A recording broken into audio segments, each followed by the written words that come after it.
Bonjour, comment faire rapidement un planning de chantier? C'est ce que je vais vous montrer tout de suite.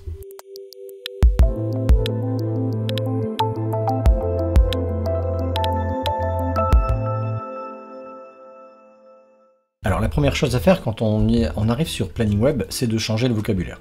Moi, j'imagine que je suis dans une entreprise où je vais gérer des salariés, des ouvriers au niveau du bâtiment. Au lieu d'appeler ça ressources, je vais dire que ce sont mes ouvriers. Ensuite, au niveau des affectations, moi je vais gérer ça avec des clients qui vont me donner du travail et que j'aurai besoin d'avoir par exemple un certain nombre d'heures à force qu'ils me donnent des chantiers.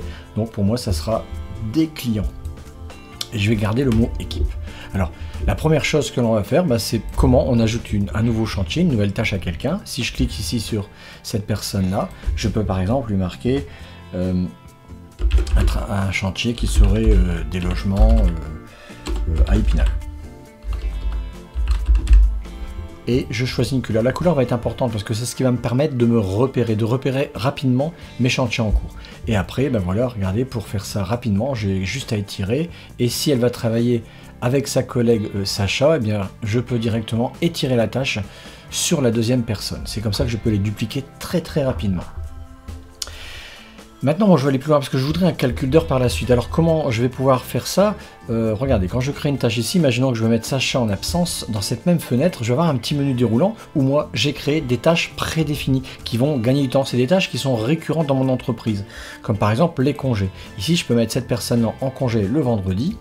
Et voilà, j'ai qu'à appliquer. Alors d'où viennent ces tâches-là? Sur la gauche de mon écran, j'ai dans la partie gestion des tâches prédéfinies. Moi j'ai mis absence, congé, formation, mais je pourrais ajouter par exemple des tâches de SAV. Si dans mon entreprise je fais du SAV pour différentes choses, peu importe, je l'anticipe. Et voilà, donc j'ai créé cette tâche-là. Maintenant, si sa collègue le lendemain, elle vient faire ici un SAV, je peux le préciser, je garde un code SAV, puisqu'en fait en calcul d'heure, il va regarder ce qu'il y a ici à gauche. Et ça va nous intéresser si on fait des devis avec des numéros, et ça sera les numéros de chantier par exemple.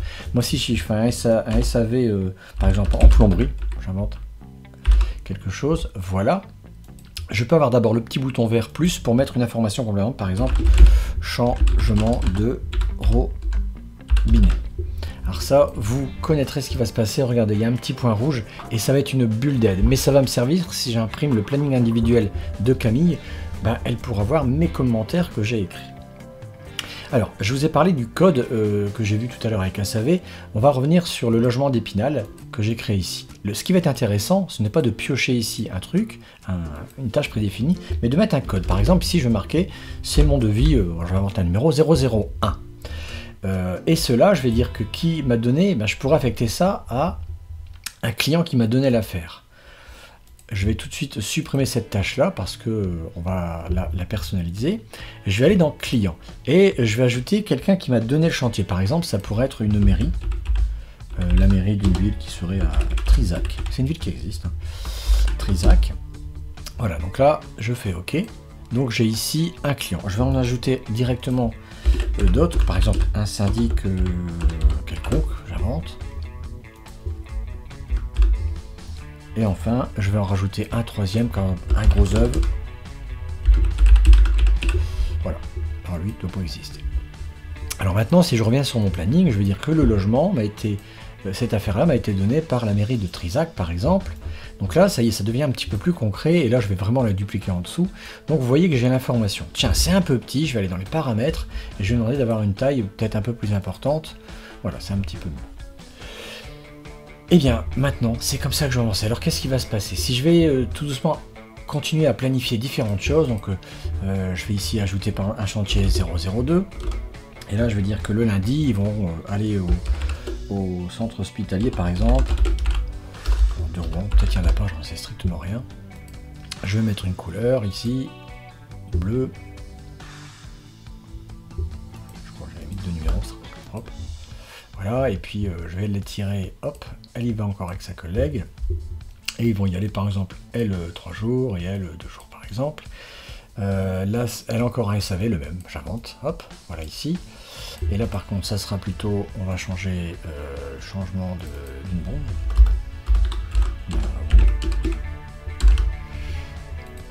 Pas que ça reste toujours, ça ferait bizarre dans un vrai planning.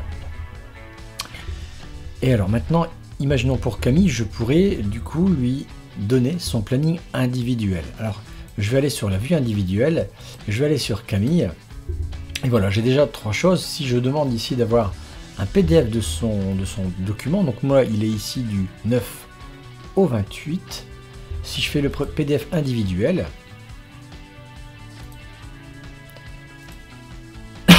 voilà ce qui va m'imprimer pour cette période-là, mais ça aurait pu être une simple journée. Donc ici, pardon, j'ai le détail en fait de cette période avec ici par exemple le chantier d'Épinal qui va durer ici jusque jeudi, et ici après je vais voir qui, en fait ça pourrait être qui est le client final, ou le client qui me donne l'affaire, avec les commentaires qui sont imprimés.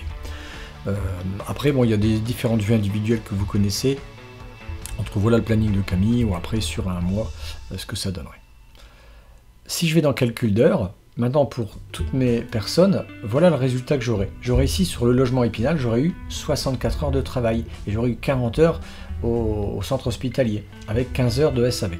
Alors, vous avez remarqué, j'ai pas forcément mis d'horaire. Je pourrais imaginer maintenant que je vais dire à Jordan, lui, je vais lui faire par exemple un travail dans des bureaux ATG, et puis qui me donne le chantier. Ça sera aussi cette mairie-là. Puis tiens, attention, il y a déjà... Ben oui, bien sûr, mais... je vais faire ça, je vais changer un peu, je vais mettre une couleur ici, hop. Et puis il y va 2 jours avec son collègue.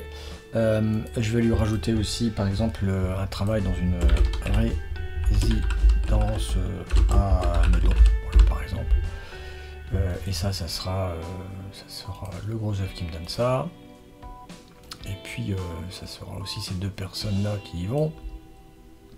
Et enfin, ils vont finir à faire une rénovation à Brest. Là, c'est de l'inventation pure et dure. C'est plus difficile de trouver des couleurs. Hein. Et là, ça sera un syndic qui me donne ça. Voilà, puis là, il y va tout seul. Voilà. Donc maintenant, si je demande des calculs d'heures ici sur la mairie, qui m'a donné beaucoup de travail, ben, je pourrais dire le client, la mairie, qu'est-ce qu'elle m'a donné? En fait, voilà, elle m'a donné 2 types de travaux. Pour la période-là, ça pourrait être une année complète. Je pourrais dire, tiens, mon année fiscale ou mon année civile, combien qu'il y a eu d'heures. D'accord. Tout à l'heure, je vous ai parlé des équipes ici. Moi, j'ai mis des couleurs à mes équipes, ça me permet visuellement de les voir. On pourrait imaginer qu'on créerait des équipes, par exemple, je sais pas, j'ai certaines personnes qui sont électriciens. Voilà, donc je vais dire juste une équipe d'électriciens. Et en fait, il suffit d'aller dans mes ouvriers. Je vais dire que, par exemple, Alex, lui, c'est un électricien. Je vais le voir dans ce cas-là. Audrey aussi, par exemple, équipe, électricien. Et Nathan. Alors comment ça fonctionne ça? Ben, en fait tout en haut là, j'ai dans le menu équipe, je peux dire qui sont mes électriciens. Voilà, c'est ces 3 personnes là.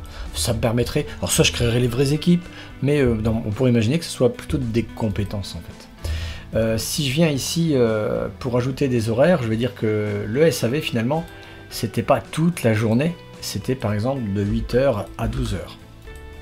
Et là du coup je vais avoir les petits horaires qui vont apparaître. Tiens, je vais faire le même SAV, on va dire qu'ils sont allés ensemble. Et si je clique sur, par exemple, une personne comme Audrey, je vois en fait l'agenda en fait directement sur une personne en fait, puisqu'en fait on peut visualiser un peu tout ce qu'on veut, de semaine en semaine, de mois en mois, en fait on peut se déplacer assez facilement.